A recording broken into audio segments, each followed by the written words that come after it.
Everybody. Thank you. And you know, when I first walked into this room, I was thinking to myself, I was like, I visioned it like I got to be up front talking to everybody, and my ego wanted to arrange it so that I could be the guy that had all the answers. And then I'm like, that's just as ridiculous as thinking that I'm the authenticity guy that can teach you how to be authentic, because what does authenticity mean? It's like acknowledging that we don't have the answers. And what I've come to find is that that is really the doorway to purpose. That's the doorway to the soul. It's the doorway to letting the ego go so that we can start to flow.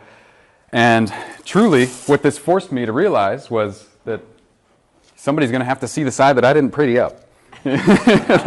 Which is, honestly, if you're showing up as who you really are in the world, that's the nature of the beast. You know, otherwise people can start to smell your BS. And speaking of BS, I'll do my best not to swear, but when I get into rants, sometimes it'll happen. So I just want to warn you if you're not tolerant of that. My truth sometimes doesn't fit in the box. But I got you, brother. But anyways, a little bit about me. My name's Joe McVean. What got me to this place here, besides all the cosmic divine order that got us all here, was I was working a job earlier last year that I was working like making 200 cold calls a day as an executive recruiter, working about 70 hours per week. And it was just slaving and slaving away, thinking that someday I'd make enough money to finally step into what I really wanted to do, which was to be an inspirational speaker, was to have people light up because of my story and my passion, what I really want to be doing, to feel like my life mattered. Ever since I was on the football team in high school, I'd give these pump-up speeches, but I never felt like I'd be good enough to actually do that in the world. I never felt like I'd actually be the guy that other people would want to listen to, that was worth other people's time. How could my story matter enough? And so I was working this job, and who here is working a job, like you could be honest in this circle, who's working a job that you really hate? Like you just don't want to be in it. Thank you for your honesty, brother. You don't want to be in it, so you know, or who has worked a job that was just soul-crushing? Gotcha. Right on. So you know that. Can y'all, there's some chairs. Wow. Somebody did a good pitch to go into this room today. Must have been him, wasn't me.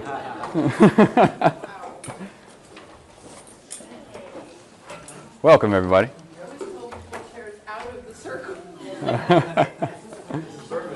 This is awesome. Yeah, wow. Oh, God. Jeez. We didn't need a room. Let's go in the auditorium. Yeah, but I lost my train of thought, and that's perfect, because that's how this shows up. Somebody sees my dark side, and that's all great. So, yeah, so I was in this job that was just crushing my soul. Every day I would drive through the traffic to a job I didn't want to be in, thinking that maybe I could make the money in this job so that someday I could do the thing I really wanted to do. And then ultimately, I realized, this creeping realization started to hit me, where I'm like, if I live a life that I hate, so that someday I could go back and teach other people my journey, I'll only teach them how to walk a life that they've hated. And so what is the point of all of this if it's not to enjoy your freaking life? You know, I'd love to say that this, happened in a beautiful moment of epiphany and everything was perfect after that. And it kind of did happen a little bit like that. So if you remember the Oregon eclipse last year, anybody remember that eclipse? So I was looking up at this eclipse, and I had decided on a whim that I wasn't going to take my regular lunch break. I wasn't going to work through lunch, but I decided instead that I was going to, maybe take 15 minutes and not be the star of the office doing something that I really didn't feel like mattered. And I was going to look up at this thing that everybody had these funky goggles on looking at. We just got part of it back in Columbus, but I took a good look at it, and something happened. This is where, like, the cosmic thing that we can't put words on starts to affect. And I'm grateful that I'm with a conscious group of folks that doesn't look at me like a loony for talking about that. But some sort of energetic shift happened, and I realized that my morning routine that had enabled me to work this job that I hated, I was amping myself up with meditation and exercise and all these things. I realized that morning routine was starting this energetic potential. And so you guys, somebody in here must know what I talk about when I say energetic potential. Like you've got something in you that you need to share with the world, like a voice, like a possibility. Is anybody tracking with me? Like a good, yeah. Give me a yeah, if that feels good. Love that. Right on. That potential, it's like in this moment it was activated. And so I was no longer in possession of myself. I was no longer in possession of my motor functions, really, as I watched my feet walk and my hands pull up Microsoft Word, and then watch my hands type my resignation letter, and then watch my hands deliver it to my boss. And then I found myself in a situation that following Monday where everybody else was going to work, and I didn't have the slightest concept of how I was going to make money, how I was going to become an inspirational speaker. I was like, the freaking universe got me here, so what am I supposed to do? At least I'm not in a traffic jam, that's the good news. But all I could do was meditate so that that voice of terror could be quieted enough for me to make one video. I made one video, and I posted it on Facebook. And to my absolute surprise, somebody was resonating with it, like this depth of truth. I'm like, now I've like burned all the ships. I've got, there's no like going back from here. I've burned all these ships. I have no idea how I'm going to make this money. I've got an engineering degree, but I won't be caught dead using it. Like, I don't want anything to do with a cubicle. And so I found myself in this place where like all I had was my truth to lean on. And I could fast forward this story and make it sound perfect, but the truth is I was scared to death. Absolutely scared to death to share anything that I had going on inside of me, because still I felt like, other people aren't going to care. And then I started to realize that people were reaching out. People were starting to be gravitated to this message that started to come through me, that I said the word meaning and purpose and authenticity a lot. I kind of blacked out when I talked, just kind of like I'm blacking out right now. And people started resonating with it. So I'm like, one at a time messaging them, and then finally I'm like, let me run a survey. Let me run a survey and see why people are paying attention to this dude that just doesn't have a job and he's meditating, he's making these videos. Like, what is it about this guy that anybody cares about? And in the survey, I asked, what are your top 3 fears? What are your 3 greatest fears? The survey, people shared because they were starting to really like my stuff, and they were really excited that I was asking for help, and so I got like 100 responses or something. And I boiled down the responses. Being the engineer that I was raised being, or trained, I guess, being, if left to my own devices, it's kind of dangerous. I could just like geek out on numbers for like 2 hours or 2 days sometimes, maybe even a week. So I was geeking out for just one day. I just permitted myself one day, and I looked at all these responses, and I started to find a fascinating pattern. And when I boiled down everybody's top fears, the top 4 stood out head and shoulders beneath the rest, and they came in this order. It was, number 1, a meaningless or purposeless life. Number 2 was social rejection, and those were almost like neck and neck. Number 3 was not being good enough for success or for love. And number 4, does anybody know where I'm going with this? Can anybody guess what number 4 was? Death. It was death. Yeah. So people like, nowadays, what I've come to find in the modern world is like, actual danger is so far behind our physical experience that we're not even scared of dying, we're just scared of not living.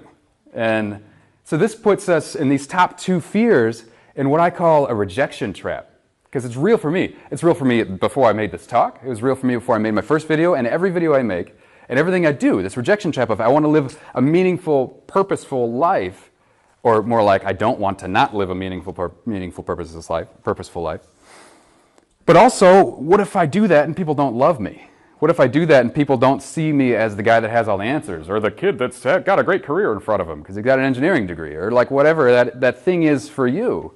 Like what if you really start to be seen for who you really are, which to me is just like the inspired passion that flows through you, the creativity that only humans can create when we're in an inspired state. What if you're seen for that, and that everybody who you've ever known who's labeled you as something else, who's labeled you according to how they've experienced you your whole journey, what if they start to see you as a whole new paradigm of this new thing?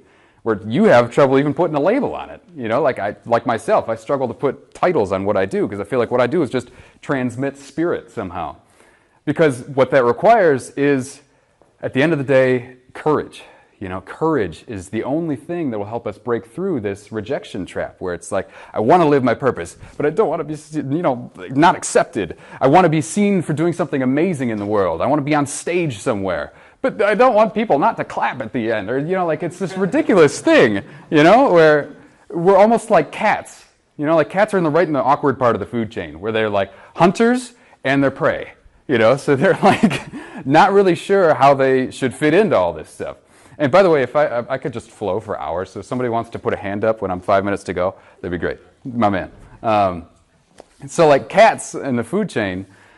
Now, see, I did it again. I lost my train of thought, but that's cool because someone has seen my dark side, someone's seen my good side, and here's the dark side. But we live these lives where we're in constant challenge with being seen for who we really are. And I would love to tell you, let me back up for a second. Who here feels like you're already walking in the world your path of purpose? Like you're certain that this is what you're here to do. Every day you go to work, you do it. Great. Who, more importantly, I think, because this is the people that we're all in service to help, who is really looking to step into that? Who hasn't like really walked that yet? Got it. Thank you for your honesty, because it's so critical that we recognize how like scary it can really be for everybody's perception of us, everybody who we look up to, everybody who might be your crutch. For me, I wanted to make my dad proud, but my dad's an engineer. He spells proud like E-N-G-I-N-E-E-R. And so if I want his love, I can't play by his rules anymore. So I have to be cool with letting go of the possibilities that I thought I was going to get, back when I was going to do it the way that I had planned to do it. Just like I had to let go of how the freaking room was set up when I thought that I was going, for anybody walking in, like when I walked in here, my ego is like, I got to rearrange the room. I can't do a circle, then I wouldn't really be able to get my message out. And to give you an idea of how real this is, but how okay it is too, this fear, how real this fear is. One time, I learned as I started making videos to just really trust when I had this creative inspiration come through me. And you know what it feels like when you've got that little whisper come up in you where it's like, that's something I got to share. That's a book I got to write. That's a video I got to make. That's an event I got to put on, whatever it was. I was doing bench presses in the gym, and in between songs, there was like a quiet. And so my blood was moving. I don't know if you guys get excited when your blood's moving when you're running or exercising or whatever. But all of a sudden, I became a conduit. I was an antenna. And there was this powerful source that was coming through me. And I knew that I didn't know what I was going to say, but I had to get my ass in front of a camera. I swore, sorry. I had to get my ass in front of a camera and start sharing whatever this thing was. Otherwise, it was going to die on the vine and start killing me slowly. So you might know what that feels like if you've suppressed something and then regretted it forever. Or for as long as it's been since then. Anyway, so I got in my car. I quit my workout early. I got in my car, drove to the nearest park, and I was like, what next? Rip your shirt off and make a video. Are you sure? Okay, fine. So that's exactly what I did. And I made a video, and I didn't care if anybody responded to it. And it ended up, I titled it The Beating Heart of Man, where I talked about how masculinity has been sanitized in our culture, where it's like we have to, because of the beautiful rise of feminism, it's like there's this misunderstood thing of how do men be firm and strong in the defense of love, not in the defense of ignorance. And so I made this video, and it inspired a lot of people. And then I got two interesting messages come through. Two fascinating messages come through. Both of them said almost in the same words from people that I really respected. One of my sister's good friends who lived out in California, who was like a sister to me growing up, and another guy who was like a mentor figure. He's like, Joe, listen, man, I saw your video that you just recently posted. I think it's great that you're doing something that makes you happy. But you got really excited, and I know that when I get really happy sometimes, it's almost always accompanied by a trough. And I want the best for you. I don't want you to experience some serious depression. I don't want you to experience what I've been through. And because I love you, I just wanted to let you know, this is almost word for word, these same two people. I just wanted to let you know that I've got a great doctor who's got some mood stabilizers. And I just wanted to let you know that if that's what you're looking for, it's okay to consider it. And so now here I am. I'm like, if I've never met a crazy person who thought they were crazy, So if I'm nuts, how would I know? Like shit. So I didn't make videos for 3 days. I was just sitting in my room, staring at the ground. Did I just waste my whole life? Is everything that I've ever thought that I was supposed to be a lie? Is my dream, I was in Ohio at the time, so it's easy to conceptualize California. It's all those pot-smoking hippies just wrong about this purpose stuff. And I started to doubt everything. I think that's critically important that we recognize that it's there's going to come a time when you doubt everything you thought was important to share with the world. Because if you don't, then, I don't know, you're a robot or an alien or something, and I really want to learn from you. But I end up doing it all the time. Right now, there's a voice in me that's doubting what I'm saying. But I think the real power comes in just realizing that that's never going to go away, that fear's never going to go away, that people are still always going to think that you're nuts enough to put on pills when you start to do your thing that you really want to be doing in the world. And so I responded with as much love as I could, and then recognized that it was time for those relationships to move into my past and not my future. But another experience that was really visceral, that really shared how to not just recognize the pain, but this is where we start to transition into how to make power out of the pain. I was driving for DoorDash because I was broke as a joke. I was making videos in the morning, so I didn't have like the time to do a real job, plus I didn't want to. And so I was driving for DoorDash at night. And so I was delivering one night. It was freezing cold. It was a blizzard. And I was delivering somebody's burger order. And so I went and I picked up this burger order, or at least I wanted to, but the order wasn't ready yet. So I sat down at the bar. They're like, sorry, it's going to be like 25 minutes. They could see that I was disappointed because I was working hourly and clearly broke.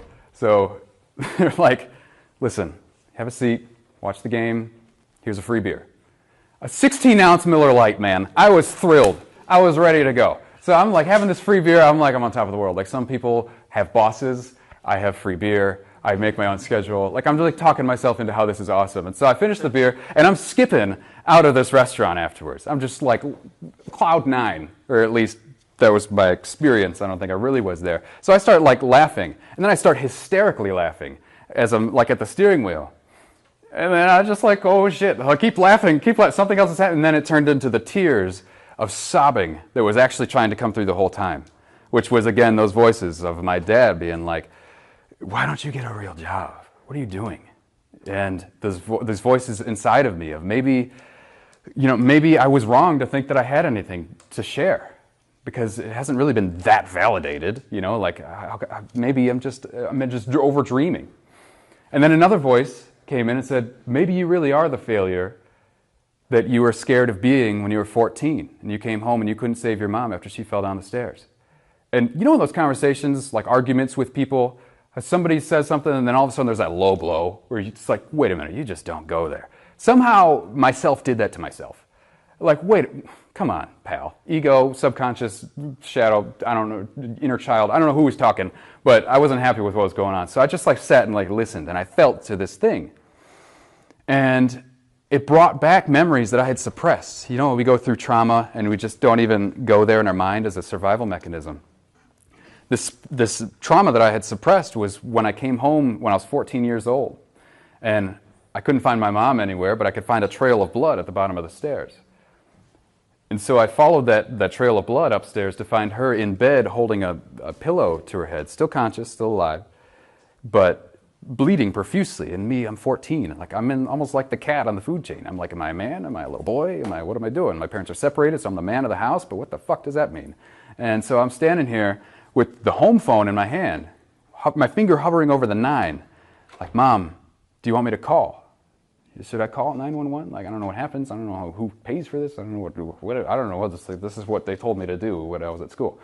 And so my finger's hovering over the 9, and my mom's like, Joey, no, don't call. Joey, don't call. No, it's okay. I'm fine. Her being stubborn, it was her own journey, but she said, don't help me. So I didn't. And what I did instead was to hop on my bike and ride off to go play football with my buddies. And from that moment, football and success, external success and winning and impressing people became the way that I dealt with anything that was challenging from that moment. 2 weeks later, she did get medical treatment, and it was discovered that she had a cerebral hematoma. There was a bleed on her brain that had dried and swollen, and so there was a major damage on her brain. So to this day, she's got the mental capacity of about a 7-year-old. And for years after that, I barely visited her in the nursing home. When I did, I would get like crazy compulsive about succeeding in my engineering track, compulsive about winning, compulsive about impressing people. And I never really realized why. I was like, damn, I'm doing really good because, I'm not letting this affect me in a negative way. Like, so I even went and saw one therapist with my sister, and I was like, no, I got it great. Like, I got straight A's, like, fine.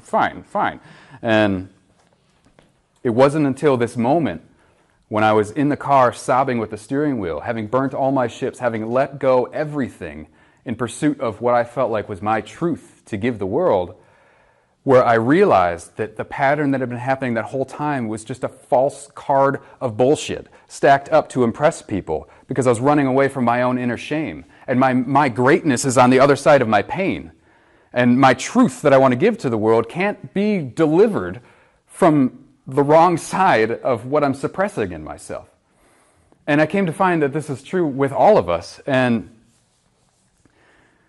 so I turned the car around, and as soon as I delivered the burger, I went back to my laptop, turned off my app, and I sat down on my laptop. Again, I was just like, what's next? Okay, write a post, fine, whatever. So I started to write that story. Before this, I had been kind of preaching, saying like, this is how you do it. This is how you have a purposeful life. This is what meaning is, like what thou shalt, like why don't you live a life of purpose, Now it was time for me to pull back the curtain and say, listen, I don't have all the answers, Listen, when I started the post, I just wrote out my entire story, saying when I was 14, I fell down the stairs, and then this is the entire sequence, or my mom fell down the stairs, and this is the sequence of what happened, and for all of these years, I have been just bullshitting everybody. So if you've been paying attention to my feed, I apologize. Because I was the captain of the football team, but I was miserable. I got straight A's, but I was miserable. I got a full ride scholarship to study engineering, but it's not my truth. And so many of us are living these lives of bullshit. And then we go talk at water coolers, confirming the bullshit. And there's an old Mark Twain quote, says, everybody's talking about the weather, but nobody's going to do anything about it. But I came to the realization that was the one thing that I really needed to be doing, was just sharing my story. Because as I pressed enter on that, the thing went viral. It was shared 80 times in the next couple of days. And my friends list increased by 1,000 people because of everybody that ended up seeing it. And I stopped being broke because 2 people were inspired enough to reach out to me and say, hey, are you a purpose coach? And I'm like, sure, yes. And so I wasn't evicted from my apartment because I realized that what people really need is to hear your story, is to hear where you've been. And I think it was genius what those presenters were saying, was that you don't just say what the problem is and do it with more force. That doesn't get anybody anywhere. You relate to them the way that humans have related for millennia, which is by telling stories and telling your story and busting through the rejection trap by having the courage to just close out all distractions. And if you can't say it in a video, type it. If you can't do it in person, type it. But the world needs to hear your hero's journey. The world needs to hear just what you've been through, what you have experienced, and how you've come through those trials, not to complain about them like some people do, but to say, listen, there's life on the other side of your pain. And here's how I've gotten to where I'm at today, and I'm not perfect, and that's fine, but there's life on the other side of your pain. And if we ever expect to be leading our purpose in the world, to be seen for who we really are, however your creativity comes through you, then it's like the only option nowadays is to market that purpose with your truth, which is just your story. So if I have an invitation to everybody in the crowd today, would be to consider, if you haven't already, writing out your hero's journey and holding nothing back. Writing out your story, starting at the most pivotal moment in your experience. And just be amazed at what comes out of it. Let something else do the work from there. That is how I ended up talking to you today, because I just stopped delivering burgers one night and shared my story and realized that thou shalting the world on purpose gets you nowhere, but stories will change the world. Thank you so much, my friends.